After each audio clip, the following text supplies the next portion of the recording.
Welcome to Our Girl Relationships. On this channel, we talk about problems people face in their day-to-day lives. Let's start with a video. I have a small family, and we are pretty comfortable. My parents died when I was 3, so my aunt gained custody of me, and I moved to live with her. My auntie tried her best to make sure I didn't lack anything, especially the love of a mother, and I am grateful to her for that. Of course, my mother is irreplaceable, but she did a fine job at raising me. She had 3 children, and when I joined the family, I just fit right in and we became inseparable. Most people didn't know that we were actually cousins and not siblings. I didn't care if they did, but my aunt preferred it this way. And now I am a full-grown woman with some marital problems I wish I didn't have.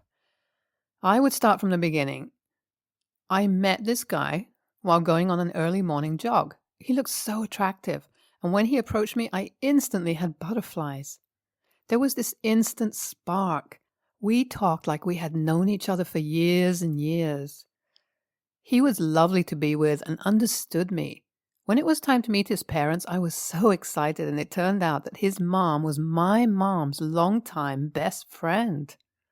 I personally didn't remember her because I was a kid when I moved away, but when we got talking, we found out, and she even had pictures of my mom and I when I was younger.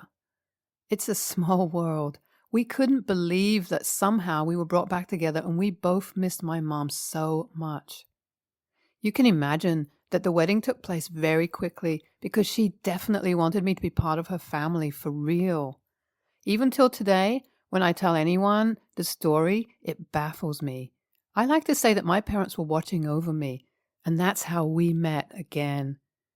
I had the best relationship with my mother-in-law. She was like my mom, and she reminded me a lot of her.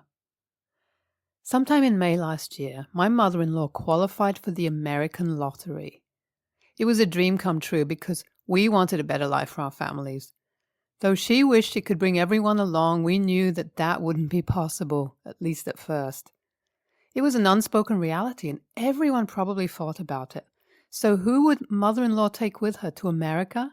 She was definitely taking her husband, but who else? The funniest thing happened about a month after. My husband started acting up. He became distant and treated me like I did everything wrong, and he even quit his job. I couldn't figure out what the issue was, so I confided in my mother-in-law, and she told me to be patient with him because every marriage has their unique bumpy rides. However, she assured me that she would try to find out what the problem was. We were no longer happy together.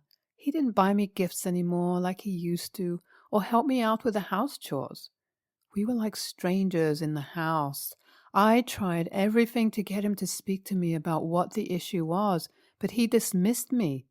I wondered if the problem was that we both married very young. I was 20, and he was going to be 21. One evening, I went to him to speak about what was going on in our marriage. I had done my hair and looked lovely because I thought it would remind him that he loved me. Instead, he got angry and said that he wanted a divorce. I wasn't expecting that.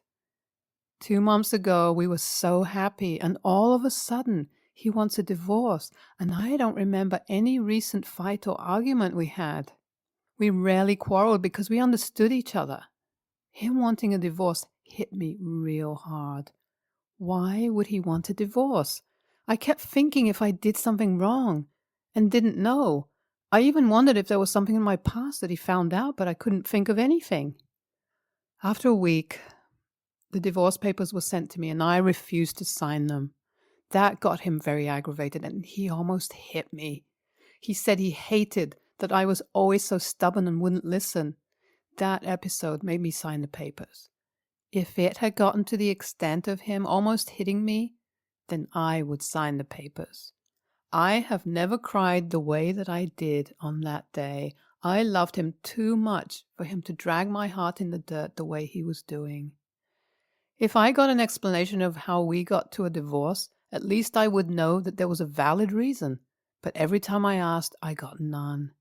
Mother-in-law was upset as well because he wasn't talking to anyone about what was going on. She got his father to speak to him, and he said that getting a divorce was one of the hardest things for him to do, but he also wanted his mom to pick him, to go with her to America, and he knew he wouldn't qualify if he was married, even though he was still under 21. His dad was disappointed in him and told him that he was thinking only about himself and no one else, which was very wrong of him. He sacrificed his marriage for something that was not certain. Father-in-law told mother-in-law what my husband said, and with that she made her decision. She had been thinking of who to bring along with her. She had also wanted to share some of the monetary benefits, but she wasn't sure how to allocate it yet. The stunt that my ex-husband pulled disqualified him.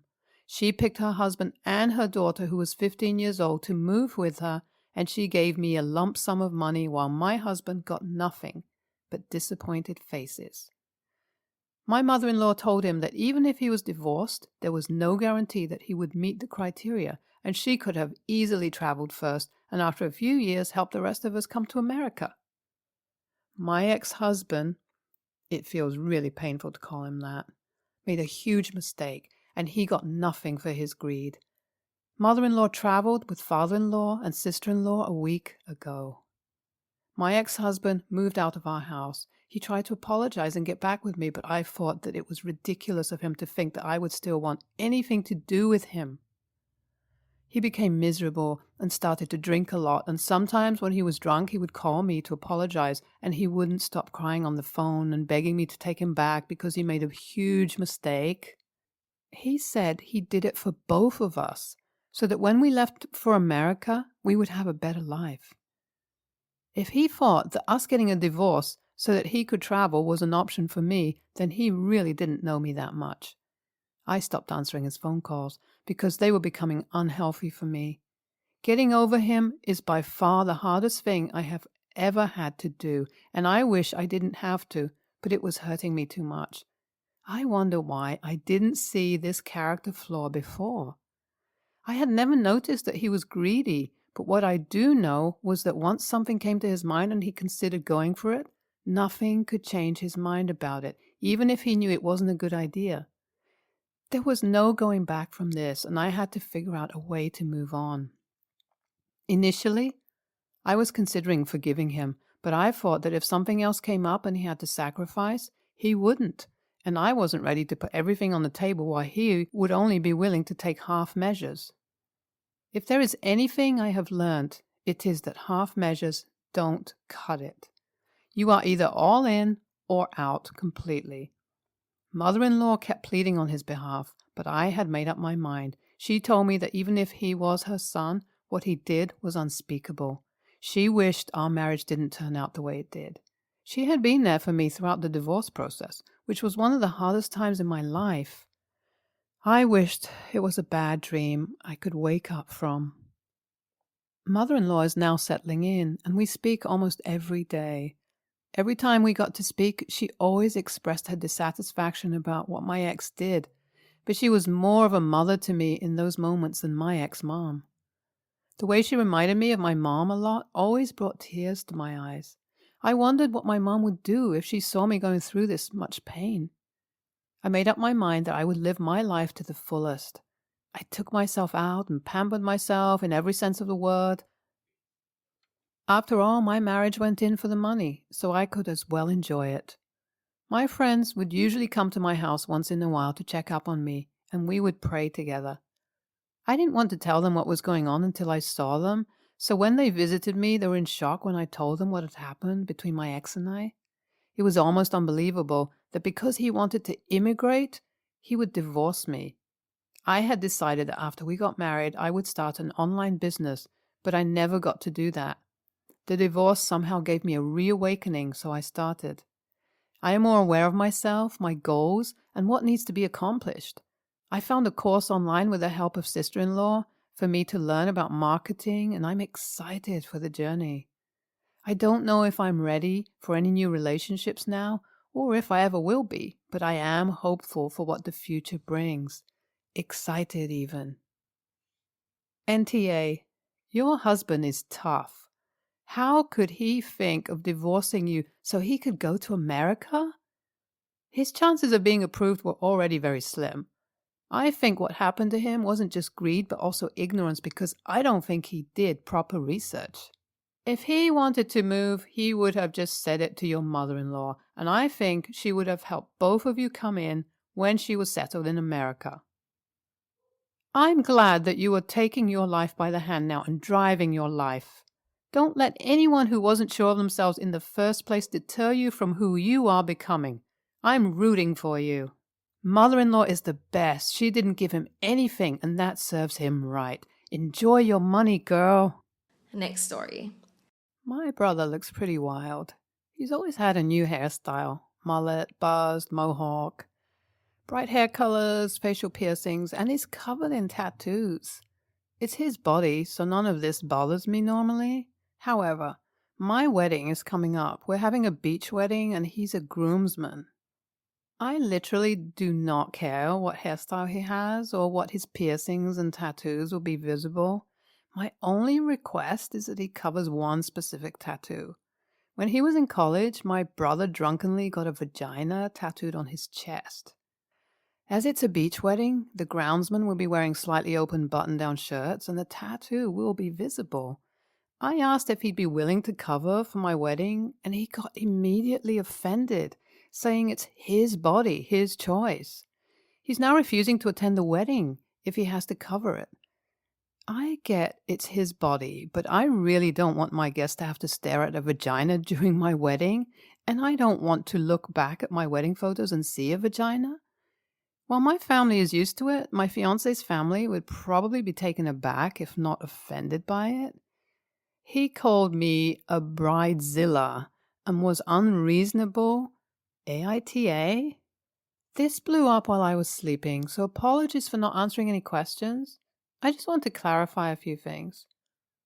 My fiancé chose what the guys will be wearing, not me.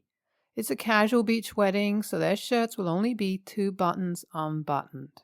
My fiancé thought that would be enough to cover the tattoo, but it isn't right in between my brother's pecs, lengthwise, so about a third is still visible, which makes it evident it's a vagina. My brother and I have always been super close, so this is why his reaction really confused me. I can never imagine getting married without him there, and it surprises me he'd be willing to miss my wedding over this.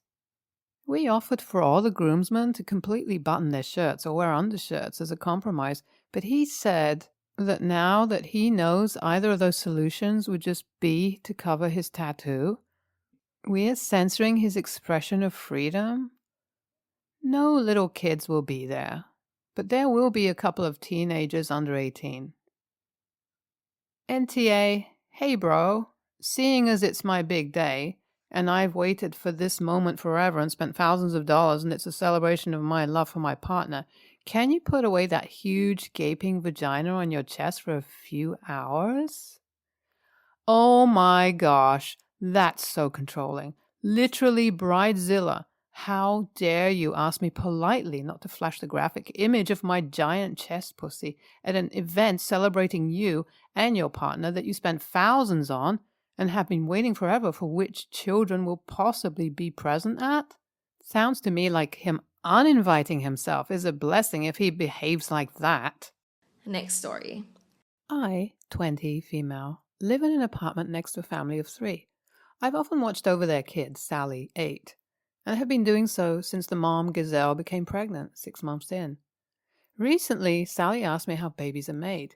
The explanation I gave her was, mommies and daddies have eggs, and when they decide to share eggs, the eggs go into mommy's belly for incubation. The egg stays there for a while and grows, and when it's done, out comes a baby. I thought it was pretty kid-friendly explanation. However, Gazelle did not think so. She said she didn't like how I talked about sperm and stuff. I literally didn't. She was standing at my door so all the neighbors could hear, and she was yelling at how irresponsible I was, how she didn't approve, etc. I do not think I deserve that, but it was her child, so her rules, so I apologized.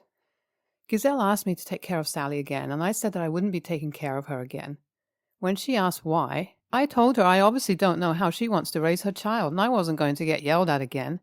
She tried to apologize and say she was just having a rough day, pregnancy hormones, and how my explanation was pretty inappropriate. I know she's been having it rough, but I still didn't really want to. AITA? I was not paid to take care of Sally. I did it for free. I understand that I shouldn't have gave her an explanation, and I already apologized, which I mentioned in the post. I wasn't really thinking, and my mind just went to giving the best explanation I could think of instead of not telling her anything at all. Also, a lot of people don't like my explanation, which is fine. I just tried to give a simplified version that I thought was age appropriate. Also, some people are asking why I said the eggs go to incubate in mommy's stomach. Giselle is having twins, which is why I said eggs, and then each egg makes a baby. However, I realize why I shouldn't have answered and have admitted to my fault. What I'm asking is, I have now received an apology from Giselle, but honestly don't want to accept it. This was my first mistake, and she reacted to it by yelling at me in front of all our neighbors with not the kindest words. Her excuses seem to be that what I did was extremely wrong, which is being debated in the comments, pregnancy hormones and bad day. She does work on top of being pretty pregnant, so I do sympathize, but I'm still very upset about how she treated me. So AITA for not wanting to take care of Sally anymore? Hi everyone, thank you for all your input. I was conflicted because I was really upset at how she treated me, but I also understand pregnancy hormones and stress. But I wasn't sure if that was an acceptable excuse, which is why I came here. I decided that I did not want to babysit Sally again, even if Giselle decided to pay me, for which she never mentioned. I told Giselle, who said I was being too unfair, so I actually sent her this post. She somehow missed all the comments saying she was in the wrong for screaming at me and used all the comments bashing my explanation to validate herself. I told her, since my explanation was so bad and I'm clearly an a-hole, I shouldn't be put in charge of Sally and to not ask me any more, and I blocked her. Some people brought up being a positive role model for Sally, and while I would love to be so, I'm just living in the apartments because it's close to my university, which I'm graduating from next year. So obviously, I'm not going to be around Sally forever, and I don't want to deal with Gazelle again. I do feel bad for Sally, but at the end of the day, her parents are in control of how she is raised. For everyone still debating the explanation, it was just the best, simplified, kid-friendly explanation I could come up with when put on the spot. I know now to redirect the question back to the parents. Still, thank you for your advice. As a nanny, I have learned to respond, I'm glad you asked. That's a great question to ask Mommy when she gets back. I know you're 20 and inexperienced, but in future, don't talk to other people's kids about sex if you don't want them mad at you, even if the kid asks directly. It doesn't necessarily make sense, but it's very, very common for parents to feel this way. NTA because you didn't know. NTA, it was not cool that you used your own approach to teaching a kid about how babies are made. Every family has their own approach, and every teacher in the world will tell you that you need to let the parents do it. It was completely an a-hole of her to yell at you, especially in public. And for that, she lost a babysitter. You're not an a-hole to help her learn that there are real-world consequences for temper tantrums.